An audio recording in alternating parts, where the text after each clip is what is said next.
I want to welcome you to our May Business After Hours. We very much appreciate Arnold Florist hosting us. They've been in business since 1893, and it's the first time they've hosted an After Hours. Thank you very much to Gene and Tom. How about a nice round of applause?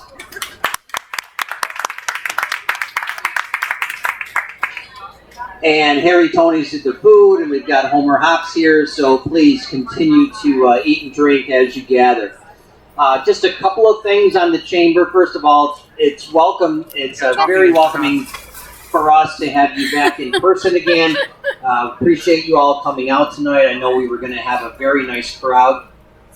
Next month, I'm going to let you know that there are 2 business after hours. We're doing something very special for CRT, who is celebrating 50 years providing performances for us. So 2 weeks from tonight, June 8th, we'll be meeting out at Little York at the Pavilion for CRT to do a special business after hours. All proceeds from our end will be donated to CRT that night. And then 4 weeks from now, another fun one, we will be at Gutchess Sports Park. The Cortland Crush are having a double header that night, so feel free to bring kids along, but we're going to get to see hopefully a 1 or 2 great baseball games that night. So we appreciate all of the support and having you guys with us. As you know, we've been talking about it throughout this year, our strategic plan. There are 6 causes that we are emphasizing. One of those causes is business recognition and referrals. And I know tonight, raise your hand if you're not too shy, if it's your first or second after hours ever. So you'll see a handful of people raising their hands. We've been able tonight to make some introductions. In fact, Todd was a chamber member for 1 day when he got his first referral from us. So I warned Todd, I said it's not always this quick, but it's exactly what we want to do and what tonight is all about.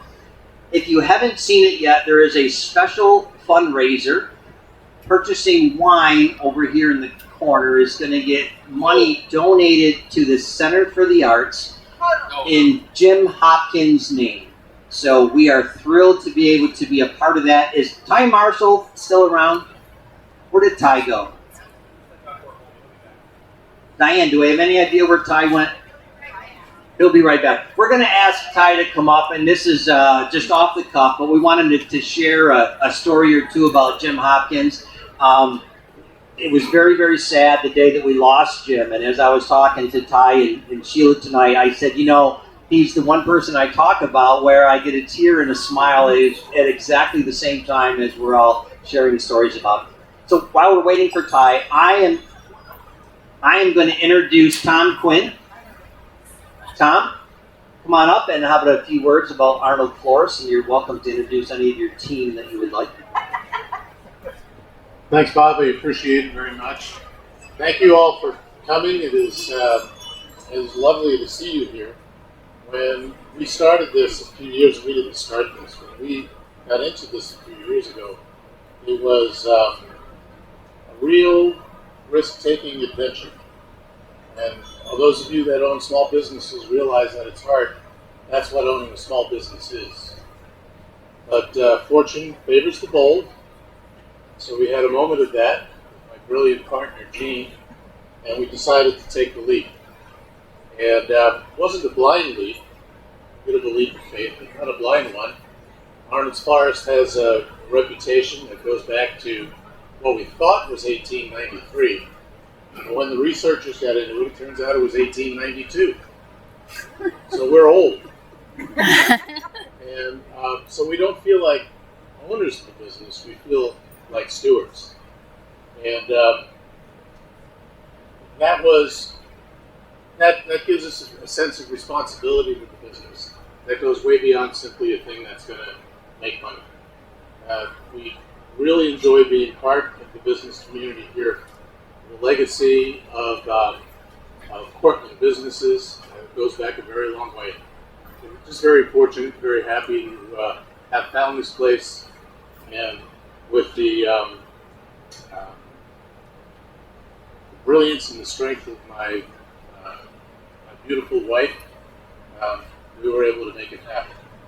So if you look at the two of us, you'll know which one is the face of the business. It was a wise decision on our part. So I'm going to turn that over to Jean right now. Oh, I know. She's going to say a couple of words. No, that's okay. You want to say a couple of words? Speech.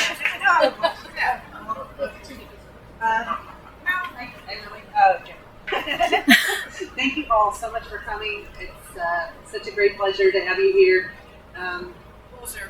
What way? Oh, okay. So the fundraiser is in for Jim. He's very special to us. When we first took over 3 years ago, and he was so welcoming us to the Homer Business Association and then also to the Chamber.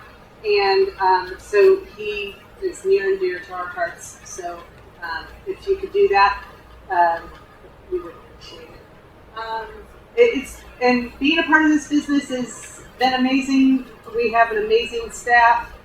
One of the floral designers has been a designer here at Arnold for 27 years, but she has been a designer for 44 years. She took horticulture in high school, and she has magic. That's good.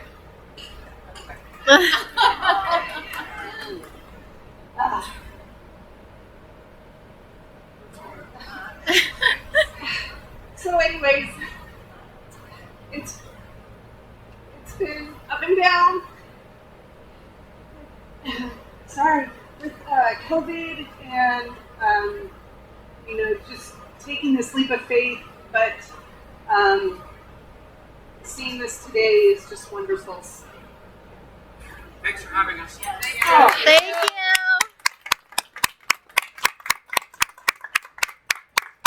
So Ty, we were talking about you. Sorry you slipped out. You want to come share a Jim Hopkins story? I thought you would have one for us right off the cuff. No warning.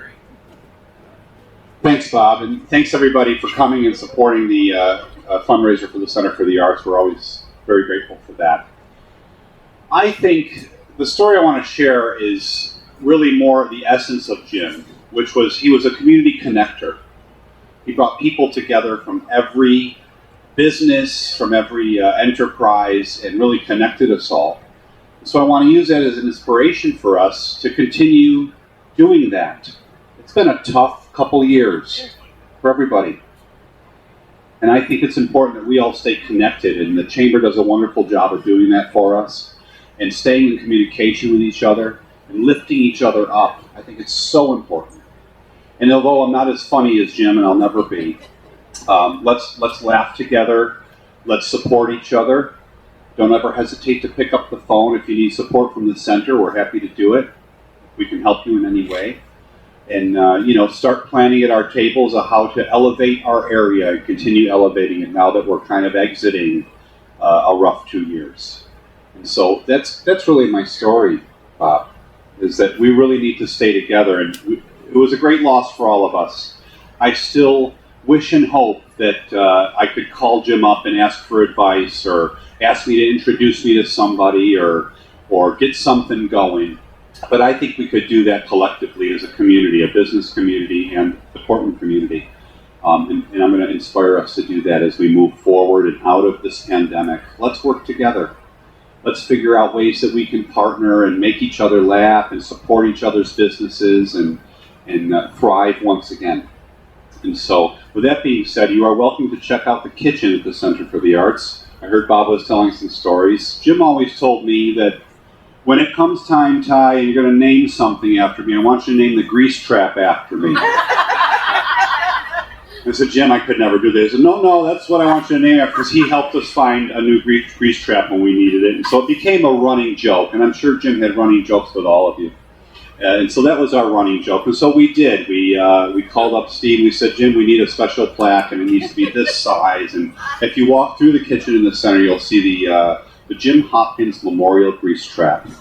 One to celebrate his jokes and two to celebrate him. Of course, we're doing much more in Jim's honor, but that's one little funny story that I wanted to share. But thank you all. Appreciate it. And I look forward to seeing you soon.